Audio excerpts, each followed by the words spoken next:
Thank you, Maggie. Great to be here today. And, you know, I've been with Frontier for 8 years now. And for 7 of those years, I had a home in Fort Wayne, Indiana, worked in Minnesota, worked in upstate New York. And when I heard the rumor about the purchase of the Verizon properties, I called our chief operating officer and I said, Dan, I know you can't comment on this, but I just want to let you know that that Fort Wayne office is 4 miles from my home.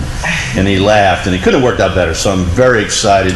Even though I am from the Deep South and an LSU fan, I appreciate the colors. You know, I've been in the Midwest most of my adult life, and it's a great lifestyle. It's a great place to raise a family. I have 4 kids that have grown up in the Midwest. Very excited to be back.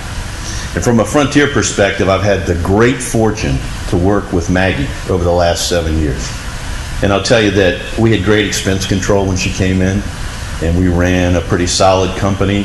But as Bob mentioned, you can't save your way to success in today's world. You have to introduce new revenue, and you have to grow, and you have to roll with the time. So a 75-year-old company can be whatever it wants to be when it grows up.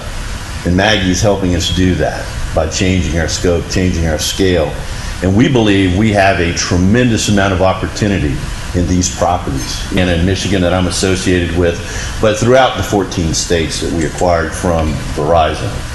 And I'll tell you that one of the first things we did, I have about 1 million access lines in the 2 states. The first thing we did was hire 13 local general managers. Melanie Pritchett is our local general manager here in Muskegon. And 11 of those folks had never worked a day in the telephone industry.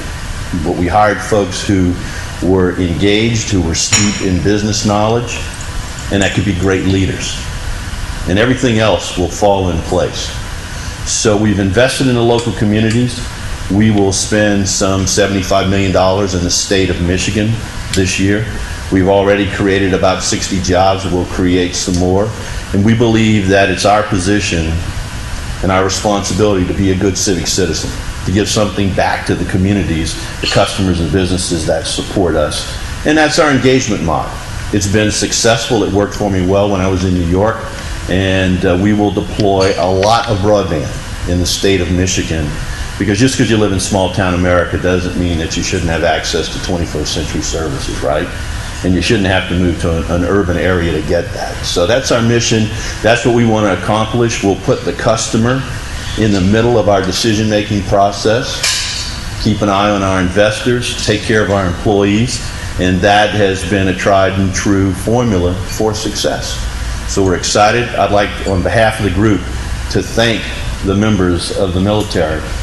Look, we go to bed every night, we put our head on our pillows, and we don't think a lot about that. But so this is a great opportunity just to reflect on the personal sacrifices, everything you do for us. We really appreciate it, and thanks for coming today. We will now play the service song medley in honor of all branches of the armed forces, and invite any veterans or active service members to stand during their branch's portion of the song.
Before we conclude the ceremony, I would like to acknowledge Representative Marcia Hobie Wright, who was able to join us.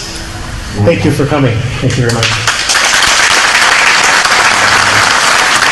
And this concludes our ceremony, but I ask that the leadership from Frontier and the Armed Forces please stay at the table for some photos. For everyone else, please enjoy the luncheon. Compliments of Frontier Communications, which will be served shortly, and thank you very much for coming.